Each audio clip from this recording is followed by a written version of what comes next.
Spontaneous and non spontaneous cell के बारे में डिस्कस करेंगे हम लोग। तो स्पॉन्टेनियस सेल का मतलब होता है ऐसा सेल जो वर्किंग कंडीशन में हो या ऐसा सेल जो अपने आप करंट दे रहा हो। तो स्पॉन्टेनियस सेल का मतलब हो। अब हम लोग स्पॉन्टेनियस सेल को चेक करने के लिए हम लोग डेल्टा जी का यूज करते हैं। डेल्टा जी का मतलब होता है change in gives free energy.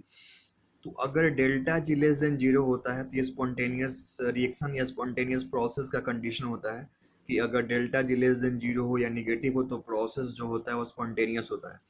तो अब हम लोग डेल्टा जी को ई सेल के फॉर्म में लिखेंगे तो डेल्टा जी इक्वल टू होता है minus n F into E cell. तो अगर delta G less than zero होगा तो इसको अगर हम लोग इस रिएक्शन को इस इक्वेशन को अगर हम लोग minus n F E cell को अगर लेस देन जीरो कर दें तो यहाँ से अब से जो ई सेल होगा वो पॉजिटिव होगा। इसका मतलब ये हुआ कि अगर ई सेल पॉजिटिव हो तो अपना जो सेल होगा वो वर्किंग कंडीशन में होगा। If E cell is positive then our cell is in working condition. अपना जो सेल है वो काम कर रहा होगा। तो ये हो गया स्पॉन्टेनियस सेल के लिए कंडीशन कि अगर ई सेल पॉजिटिव हो तो जो अपना जो सेल होगा वो स्पॉन्टेनियस होगा। अब हम लोग बात करेंगे नॉन स्पॉन्टेनियस सेल के लिए।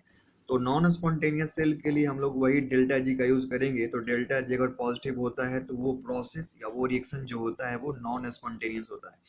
तो डेल्टा जी को हम लोग माइनस एन एफ इंटू ए से लिखेंगे। तो अगर डेल्टा जी ग्रेटर देन जीरो है तो यहाँ भी ग्रेटर देन जीरो हो जाएगा। और हम लोग जानते हैं कि निगेटिव साइन से मल्टीप्लाई करने पे इक्वलिटी जो होता है वो इनइक्वलिटी वो चेंज हो जाता है।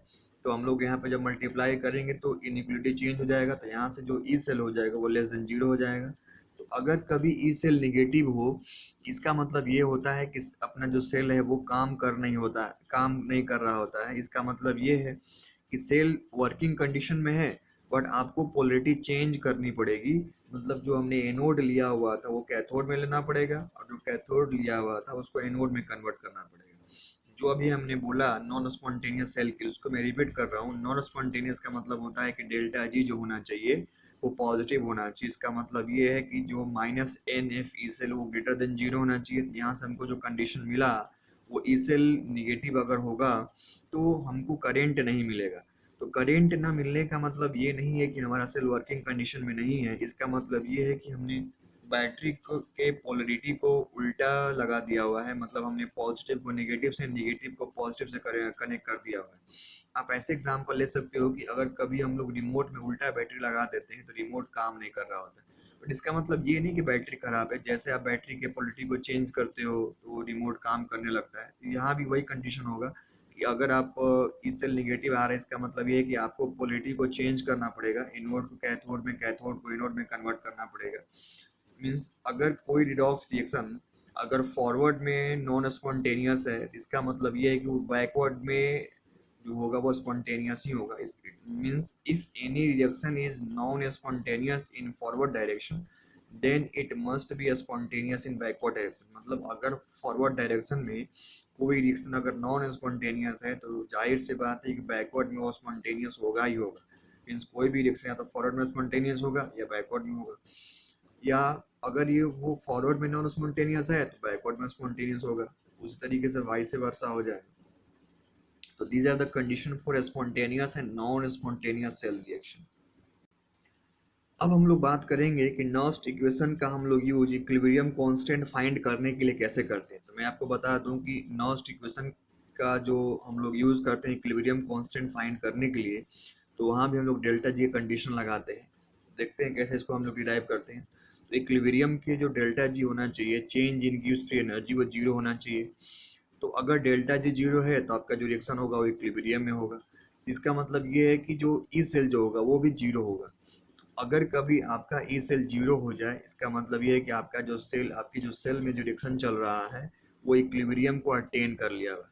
ई cell equal to zero in this time when E cell equal to zero it means cell reaction achieve equilibrium state. तो अगर कभी ई सेल जीरो हो जाए इसका मतलब ये है कि जो सेल रिएक्शन होता है वो इक्विलिब्रियम को अटेन कर लेता है। तो अगर ई सेल जीरो हो जाएगा तो हम लोग क्या करेंगे नॉस्ट इक्वेशन को हम लोग कन्वर्ट करेंगे। तो when E cell equal to zero तो हमने यहाँ पे जीरो पुट कर दिया तो यहाँ से ई नॉट सेल की वैल्यू जो हो जाएगी वहां से आपको मिल जाएगा ई नॉट सेल तो अब हमने यहाँ पे क्या देखा कि जैसे ही हमने ई सेल जीरो किया तो हम जो ई नॉट सेल यहाँ से हमें मिल सकता है वो क्या मिलेगा 0.0591 बाई एन लॉग क्यू। अब इक्विलिब्रियम पे जो रिएक्शन कोएफिशिएंट होता है वो इक्विलिब्रियम कांस्टेंट के बराबर होता है। तो अब हम लोग यहाँ पे क्यू को के इक्विलिब्रियम से रिप्लेस कर देंगे तो यहाँ पे लॉग के इक्विलिब्रियम हो जाएगा। तो हम लोग इस इक्वेशन का यूज कर सकते हैं इक्विलिब्रियम कांस्टेंट फाइंड करने के लिए। तो यहाँ पे log K equilibrium equal to हम लोग लिख सकते हैं n into E not cell upon 0.0591। This is the formula for finding equilibrium constant. तो जब भी हमें इक्विलिब्रियम कांस्टेंट फाइंड करना होगा नॉस्ट इक्वेशन के हेल्प से तो उसके लिए हमको ई नॉट सेल चाहिए और इलेक्ट्रॉन का लॉस गेन चाहिए। वहां से हम लोग क्या करेंगे के इक्विलिब्रियम फाइंड कर लेंगे। तो इक्विलिब्रियम कांस्टेंट फाइंड करने के लिए एनोड और कैथोड के कंसंट्रेशन कोई रिक्वायरमेंट नहीं है। आप यहाँ पे देख सकते हैं कि सिर्फ हमको इनोड सेल चाहिए, नंबर ऑफ इलेक्ट्रॉन लॉस और गेन चाहिए, वहां से हम लोग इक्विलिब्रियम कांस्टेंट फाइंड कर सकते हैं। अब इससे रिलेटेड हम लोग कुछ प्रॉब्लम भी कंसीडर करेंगे।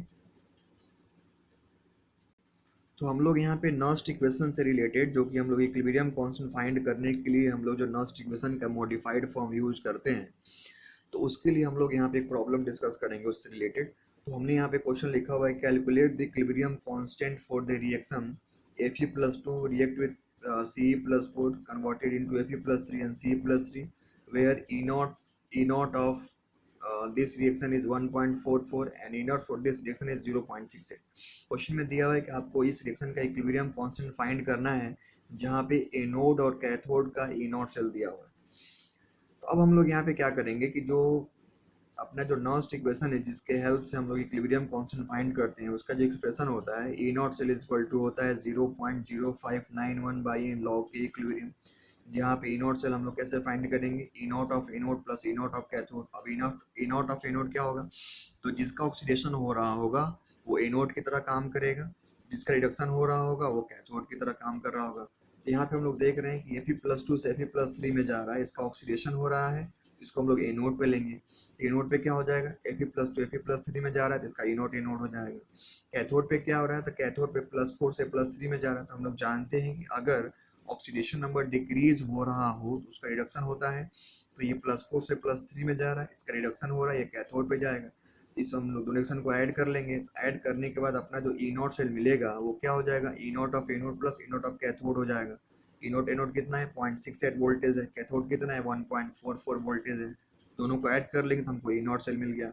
अब हमको इक्विलिब्रियम कांस्टेंट फाइंड करने के लिए ई नॉट सेल चाहिए था, एन चाहिए था और ये तो कांस्टेंट है तो हमको ई नॉट सेल यहाँ से मिल गया। एन क्या होता है, इस रिएक्शन में एनोड और कैथोड में कितने इलेक्ट्रॉन लॉस गेन हुए, तो एक इलेक्ट्रॉन का लॉस गेन हुआ। यहाँ पे एन की वैल्यू कितना हो जाएगा 1 हो जाएगा। जब इसको हम लोग सॉल्व करेंगे के लॉग के इक्विलिब्रियम को तो यहाँ से जो वैल्यू अपने को जो मिलेगा 35.87 मिलेगा। अब हमें क्या करना है के इक्विलिब्रियम फाइंड करना है।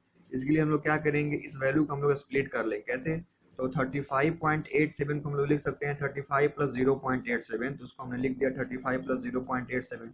अब हम लोग क्या करेंगे तो ये जो हम लोग इसकी जो वैल्यू जब लिखेंगे ये जो वैल्यू दिया हुआ है वो लॉग के इक्विलिब्रियम की वैल्यू दिया हुआ है। के इक्विलिब्रियम के लिए क्या करना पड़ेगा लॉग लेना पड़ेगा।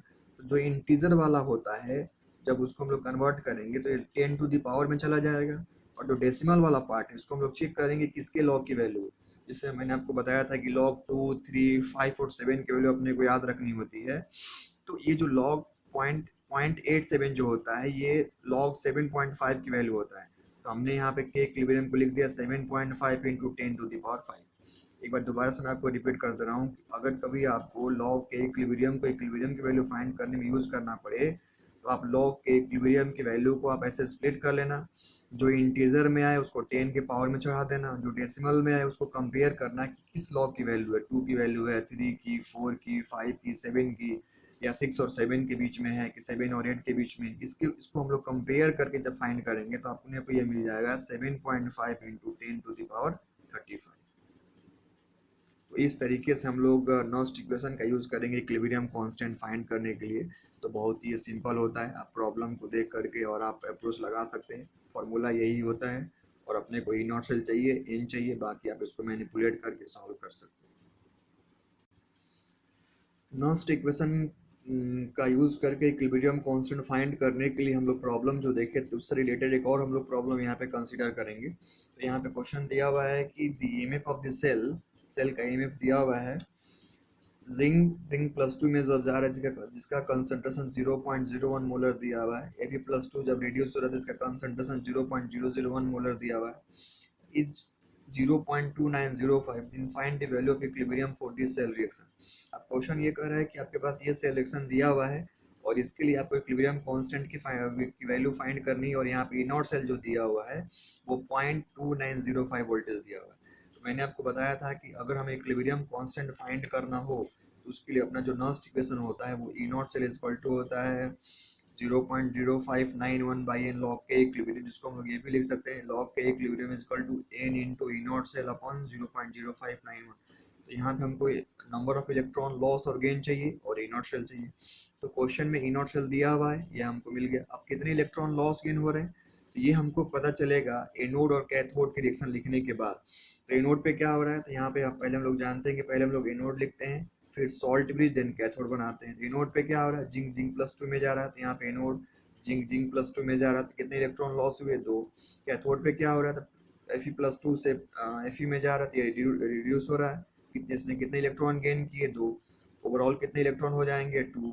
यहाँ पे हम लोग क्या रखेंगे, एन की वैल्यू रख देंगे, ई नॉट से रख देंगे, और इसको जब हम लोग सॉल्व करेंगे तो 2 इंटू उसको जब मैनिपुलेट करने के बाद यहाँ से जो लॉग के इक्विलिब्रियम की जो वैल्यू आएगा वो आएगा 9.83। तो मैंने आपको बताया ही था कि हम लोग इसको स्प्लिट करेंगे 9 प्लस 0.83 में। इसको सॉल्व करने के बाद ये आ जाएगा 10 टू द पावर 9, क्योंकि जो इंटीजर में होता है उसको हम लोग 10 की पावर में चढ़ाते हैं। ठीक है, आप वैल्यू देखो कैसे सॉल्व करते हैं। तो लॉग के इक्विलिब्रियम जो आया यहाँ पे आया 9.83। अब इसको हम लोग स्प्लिट करेंगे कैसे, तो 9 प्लस 0.83 जो इंटीजर वाला पार्ट होता है उसको हम लोग 10 के पावर में चढ़ा देते हैं, और जो डेसिमल वाला पार्ट होता है उसके लिए हम लोग कंपेयर करते हैं कि ये किसके लॉग की वैल्यू है, लॉग 2 की वैल्यू है कि लॉग 3 की वैल्यू है कि लॉग 4 की वैल्यू है कि लॉग 7 की वैल्यू है कि लॉग 9 की वैल्यू है। तो यहाँ पे कंपेयर करने के बाद ये लॉग 7 की वैल्यू हमें मिला, हमने इसको लिख दिया 7 into 10 to the power 9। This is the value of K equilibrium, ये के इक्विलिब्रियम की वैल्यू मिल गई। इसको हम लोग दोबारा से देख लेते हैं। क्वेश्चन हमारा दिया हुआ था कि इक्विलिब्रियम कांस्टेंट फाइंड करना था, ए नोट सेल दिया हुआ था, हमने क्या किया, ए नोट का रिएक्शन लिख लिया, कैथोड का लिख लिया। ऐसा हमने इसलिए किया था कि कितने इलेक्ट्रॉन का लॉस गेन बराबर हो, हमें ये मिलना चाहिए। तो इलेक्ट्रॉन का लॉस गेन 2 ही हो रहा है, तो 2 बार हमने कर लिया, यहाँ पे एन की वैल्यू 2 हो जाएगा। ई नोट सेल दिया हुआ है, हम लोग वैल्यू उठा के रख दिया। सॉल्व करने के बाद अपना जो आंसर मिला लॉग के इक्विलिब्रियम का वो 9.83 मिला। इसको हम लोग कैसे सॉल्व करेंगे, इसको स्प्लिट कर लेंगे, डेसिमल वाले पार्ट को अलग, इंटीजर वाले पार्ट को अलग, तो क्या मिलेगा 9 प्लस 0.83 मिलेगा। जो इंटीजर वाला पार्ट होगा उसको हम लोग 10 के पावर में चढ़ा देंगे, और जो डेसिमल वाला पार्ट होगा वो किसी न किसी के लॉग की वैल्यू होगी। तो हमने जब कंपेयर किया तो लॉग 7 की वैल्यू था ये, तो 7 into 10 to the power 9, this is the answer.